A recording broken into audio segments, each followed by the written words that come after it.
La maison des Morel respirait la stabilité. Marc, respecté dans sa ville pour sa franchise et son intégrité, était vu comme un homme droit, fiable. À ses côtés, Élise incarnait la douceur et la fidélité, une femme qui avait toujours vécu dans l'ombre rassurante de son mari. Ensemble, ils formaient un couple modèle, admiré par leurs proches, envié parfois par ceux qui les regardèrent de loin. Pourtant, sous cette façade parfaite, quelque chose allait bientôt se fissurer. Tout commença par un dîner de retrouvailles organisé par des amis communs.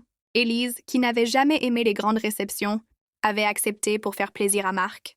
Elle s'était préparée avec soin, sans excès, mais assez pour lui rappeler qu'elle pouvait encore faire tourner des têtes. La soirée battait son plein lorsque son regard croisa celui d'un homme au fond de la salle. Elle sentit son cœur rater un battement. Lui, Adrien. Un nom que Marc prononçait rarement, mais toujours avec rancune. Adrien, l'ancien associé, celui qui l'avait trahi des années.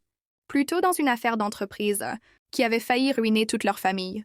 Pour Marc, Adrien n'était qu'un fantôme du passé, un ennemi juré qu'il espérait ne plus jamais croiser. Mais pour Élise, ce visage réveillait autre chose. De vieux souvenirs, des étincelles qu'elle croyait éteintes. Adrien s'approcha. Ses yeux brillaient d'un éclat troublant, mélange de regret et de défi. « Élise », murmura-t-il comme si le temps s'était arrêté. Elle aurait voulu détourner le regard. Mais quelque chose plus fort qu'elle la cloua sur place. Elle sentit la colère de Marc derrière son sourire figé. Marc qui serra son verre si fort qu'on aurait cru qu'il allait l'éclater entre ses doigts. Les jours suivants, Élise tenta d'oublier. Elle se concentra sur la maison, sur les repas, sur ses promenades habituelles. Mais chaque silence de Marc, chaque absence prolongée au travail, résonnait comme un vide où le souvenir d'Adrien s'immisçait.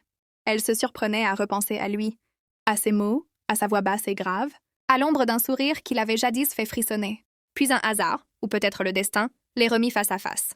C'était au marché de la ville, un matin d'eau. Ses paroles la traversèrent comme une lame fine et brûlante. Elle aurait dû partir, s'éloigner, couper court à toute tentation. Mais au lieu de cela, elle resta immobile, figée par un mélange d'interdiction et de désir. Adrien n'insista pas. Il respecta le silence, puis ajouta simplement « Je sais que je n'ai pas le droit d'être là, mais si un jour tu veux comprendre ma vérité, je serai là. » Le cœur d'Élise s'emballa. Cette promesse muette, cet appel au secret, la poursuivit jusque dans son sommeil. Et quand elle se réveilla haletante, elle sut qu'un fil invisible venait de se tisser à nouveau entre elle et l'homme qu'elle aurait dû fuir à tout prix. Un fil qui, bientôt, allait menacer d'étrangler tout ce qu'elle croyait solide dans sa vie. La maison des Morel respirait la stabilité. d'Élise ne s'apaisait pas. Elle s'efforçait de sourire à Marc, de préparer leur repas, de converser comme si de rien n'était. Mais Adrien parla alors, le ton grave, presque solennel. « Je ne veux pas détruire ta vie, Élise. Je sais ce que tu représentes pour Marc, et je sais combien il t'aime, mais il faut que tu saches la vérité. Ce qu'il t'a dit sur moi n'est qu'une partie de l'histoire. Oui, j'ai quitté l'entreprise. Oui, nous nous sommes déchirés. Mais la trahison, elle n'était pas celle que tu crois. » Élise fronça les sourcils. Une vérité cachée? Elle avait toujours cru la version de son mari. Adrien, l'associé infidèle, l'ami transformé en ennemi. Mais devant elle, cet homme semblait sincère, presque brisé. « Alors, pourquoi Marc te déteste autant ?» demanda-t-elle d'une voix faible. Adrien baissa les yeux, hésitant. « Parce qu'il croit que je lui ai volé plus que son entreprise. Il croit que je t'ai désiré autrefois. » Et il n'avait pas tort. Ces mots frappèrent Élise comme un coup de tonnerre. Elle sentit ses joues s'embraser. Oui, des années plus tôt, avant que tout n'explose, elle avait bien ressenti ce trouble étrange auprès d'Adrien. Mais jamais elle n'avait osé l'admettre, même à elle-même. C'était un secret enfoui, une étincelle éteinte avant d'avoir brûlé. Le silence pesa lourd. Puis Adrien osa tendre la main vers elle, effleurant doucement ses doigts. « Je ne veux pas te voler à lui, mais je ne peux pas nier ce que je ressens encore aujourd'hui. » Élise retira sa main, comme brûlée, et se leva précipitamment. « Je dois rentrer, » dit-elle d'une voix tremblante. Sur le chemin du retour, son esprit était un champ de bataille. La loyauté envers Marc se heurtait à une passion renaissante, incontrôlable. Elle savait qu'elle jouait avec le feu, mais ce feu l'attirait comme jamais. Cette nuit-là, dans leur lit, Marc tenta de la prendre dans ses bras. Mais Élise détourna légèrement le corps, prétextant la fatigue. Marc sentit ce mur invisible, mais il se força à croire qu'il n'était que le fruit de son imagination. Pourtant, au fond de lui, un doute naissant s'enracinait. Les rencontres se multiplièrent en secret. Quelques minutes volées dans un café discret, un échange de regards suffocants dans une ruelle, des mots écrits à la hâte et glissés dans un livre emprunté. Élise ne reconnaissait plus sa propre vie. Chaque fois qu'elle retrouvait Adrien, elle tremblait, partagée entre la peur d'être découverte et le désir de se perdre totalement. Jusqu'au jour où l'inévitable arriva. Une soirée de novembre, sous la pluie battante, Adrien l'attendait devant une vieille maison abandonnée à la lisière du bois. Elle hésita longtemps, mais ses pas finirent par la conduire vers lui. Lorsqu'il posa ses mains sur son visage et que leurs lèvres se rencontrèrent enfin, Élise sut qu'elle venait de franchir une frontière irréversible. Une frontière dont le prix allait être bien plus lourd qu'elle ne l'imaginait. La maison des Morel respirait la stabilité, furent à la fois enivrants et terrifiants pour Élise. Elle rentrait chaque soir auprès de Marc avec un cœur lourd, hanté par la sensation des lèvres d'Adrien contre les siennes. Elle se surprenait à inventer des excuses pour sortir, à guetter des moments où elle pouvait croiser cet homme qui, désormais, consumait ses pensées. Marc, lui, continuait sa routine. Le travail, les réunions, les voyages rapides pour conclure des affaires. Pourtant, il sentait l'ombre grandir dans son foyer. Il remarquait qu'Élise ne riait plus de ses plaisanteries, qu'elle semblait ailleurs lorsqu'il lui parlait de ses projets. Une nuit, alors qu'il la croyait endormie, il entendit un murmure dans son sommeil. Un nom, un prénom, Adrien. Son sang se glaça. Était-ce possible? Était-il en train de perdre la femme de sa vie au profit de celui qu'il considérait comme un frère, jadis? Mais il se força à refouler ce doute. Peut-être n'était-ce qu'un rêve, une coïncidence. Pourtant, la graine du soupçon s'était plantée, et rien ne pourrait l'arracher. Élise, de son côté, tentait de convaincre sa conscience qu'elle n'allait pas trop loin. Mais chaque rendez-vous secret l'enchaînait un peu plus à Adrien. Ils partageaient des confidences, des souvenirs du passé, des rires volés.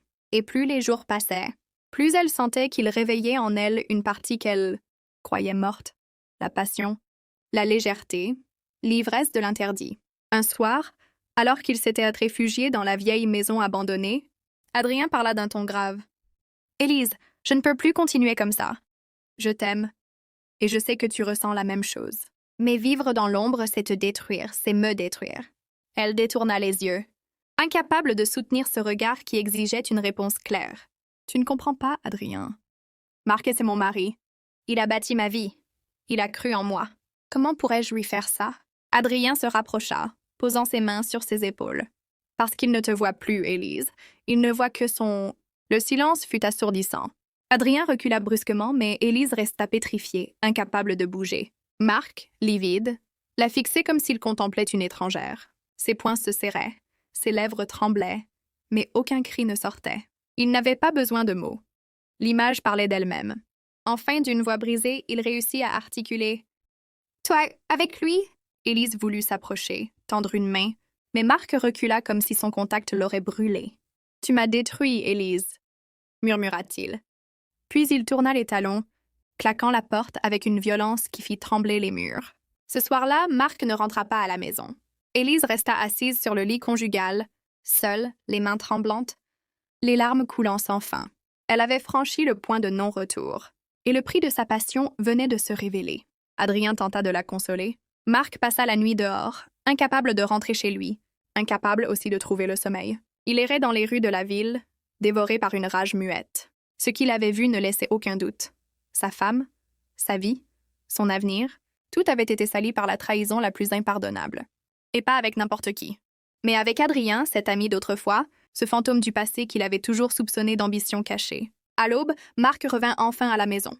Élise, qui n'avait pas fermé l'œil, se précipita vers lui. « Marc, je t'en prie, écoute-moi. »« Ce n'est pas ce que tu crois. » Il éclata d'un rire amer. « Pas ce que je crois? » Tu étais dans ses bras, Élise. Et tu oses me dire ça? Elle tenta de poser une main sur son épaule, mais il recula vivement, comme repoussé par une force invisible. « Ne me touche pas, » ajouta-t-il d'une voix glaciale. « Tu as fait ton choix. » Ces mots tombèrent comme une sentence. Marc n'explosa pas. Il ne cria pas.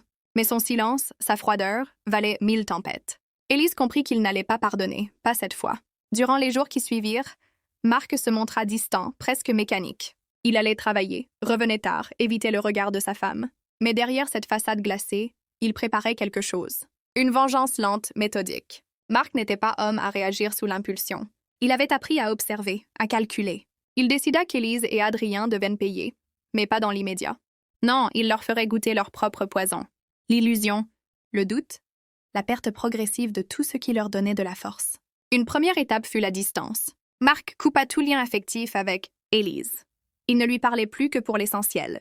Plus de gestes tendres, plus de partage. Elle vivait dans la même maison que lui, mais déjà elle sentait un gouffre s'ouvrir. Ses tentatives de dialogue se heurtaient à un mur de glace.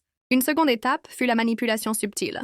Mark commença à évoquer, devant elle, ses nouveaux projets, ses sorties mystérieuses.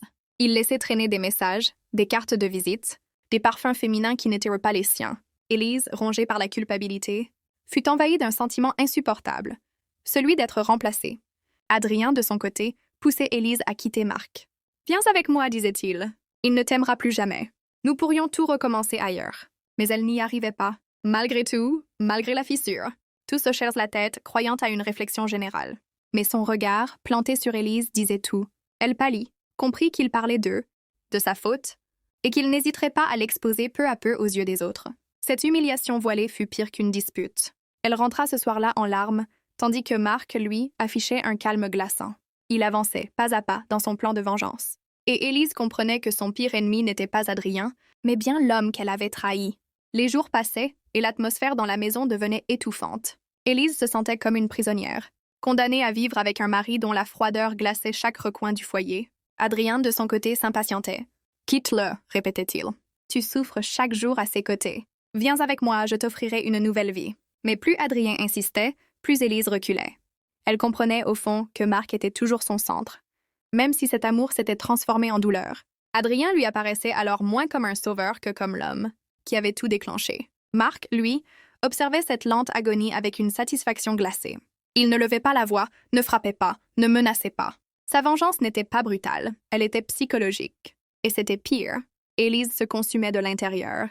Puis un soir, il entra dans la chambre, un dossier à la main. « J'ai pris une décision », dit-il calmement. Élise le regarda, tremblante. « Quelle décision ?» Il déposa devant elle des papiers de divorce. « Tu voulais une autre vie ? Tu l'auras. Mais pas avec moi. » Elle sentit le sol se dérober. « Non, Mark, non. J'ai fait une erreur, une terrible erreur, mais je t'aime. Je t'en supplie, donne-moi une chance. » Son visage resta de marbre. « Une chance ? Tu as eu la mienne. Tu l'as donnée à Adrien. » Ses mots tranchants lui arrachèrent le souffle.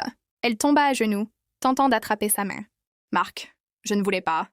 Je ne voulais pas le perdre, toi, notre vie. » Il se dégagea doucement. « Tu m'as déjà perdu. » Ces phrases, prononcées sans colère, pesaient 1000 fois plus lourd qu'un cri. Élise comprit qu'il n'y avait plus de retour possible.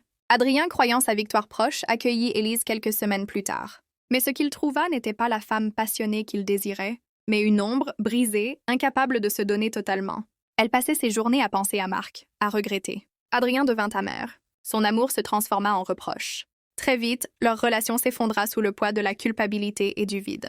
Mark, lui, reprit peu à peu sa vie en main. Il vendit la maison, changea de travail, tourna la page. Mais il ne reconstruisit pas immédiatement. Sa confiance en l'amour était trop ébranlée. Un soir, seule dans un petit appartement, elle prit une photo d'elle et Mark. Datant de leurs premières années, elle caressa le visage de son mari disparu de sa vie et murmura « J'ai tout détruit. » Mark, dans une autre ville, assis dans le silence, regardait lui aussi cette même photo qu'il avait gardée. Mais au lieu de la douleur, il n'éprouvait plus qu'un détachement glacial. La vengeance avait été accomplie, pas par des cris ni par la violence, mais par la froideur implacable de son silence et la certitude que, désormais, Élise vivrait à jamais avec ce poids, celui d'avoir perdu l'homme qu'elle aimait vraiment. Et Mark, malgré ses cicatrices, trouva là une étrange forme de paix.